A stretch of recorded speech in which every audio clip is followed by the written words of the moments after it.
দেশের ঐতিহ্যবাহী রাজনৈতিক দল আওয়ামী লীগ পা রাখছে ৭৫ বছরে। প্লাটিনাম জয়ন্তী শুধু রাজধানীতেই নয়, সারা দেশে বর্ণাঢ্যভাবে উদযাপনের প্রস্তুতি নিয়েছে দলটি। দেশের মানুষকে সাথে নিয়ে তৃণমূলের নেতাকর্মী, আওয়ামী লীগের সংসদ সদস্য সহ দলীয় জনপ্রতিনিধিরা মুক্তিযুদ্ধ নেতৃত্ব দেওয়া দলটির প্রতিষ্ঠাবার্ষিকী উদযাপন করবেন। ওবায়দুল রশিদের রিপোর্ট।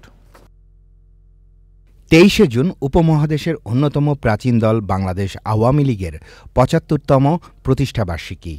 ভাষা আন্দোলন থেকে শুরু করে মহান মুক্তিযুদ্ধ, স্বাধীনতার পর স্বৈরাচার বিরোধী আন্দোলনে নেতৃত্ব দেওয়া দলটির প্রতিষ্ঠাবার্ষিকী এবার সারা দেশে বিশেষভাবে উদযাপিত হবে। ৭৫তম জন্মদিনকে আমরা আরও আনন্দবহ করতে এবং জাতির সামনে জাতির জনক বঙ্গবন্ধু এবং তার তনয়া জননেত্রী শেখ হাসিনাকে আমরা তুলে ধরতে চাই।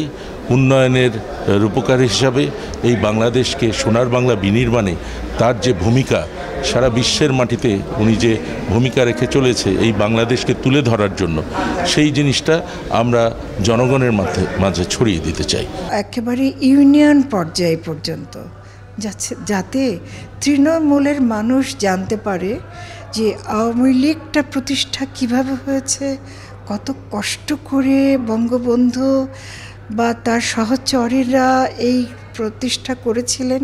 কেন্দ্রের সাথে সামঞ্জস্য রেখে তৃণমূলে র্যালি, সভা সমাবেশ, আলোকসজ্জা সহ বিভিন্ন আয়োজনের প্রস্তুতি নেওয়া হয়েছে। ব্যাপক আয়োজন চলছে, সেটি বিভিন্ন সাংস্কৃতিক কর্মকাণ্ড দ্বারা, বিভিন্ন রকমের জনসভা দ্বারা, নানা বর্ণিল আয়োজনে কিন্তু সাজানো হচ্ছে। ২৩, ২৪, ২৫ তিন দিন ব্যাপী আমার নির্বাচনী এলাকায় আমরা যেটি রেখেছি যে প্রথম দিন আমরা বর্ণাঢ্য শোভাযাত্রা হবে, বাচ্চাদের বিভিন্ন প্রতিযোগিতা হবে। আওয়ামী লীগের প্লাটিনাম জয়ন্তীতে সবুজ ধরিত্রী কর্মসূচি গ্রহণ করা হয়েছে। সারা দেশে সাধারণ মানুষকে সাথে নিয়ে বৃক্ষরোপণ করা হবে দলের পক্ষ থেকে।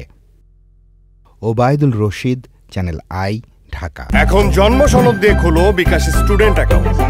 নিজের বিকাশ নিজে কর।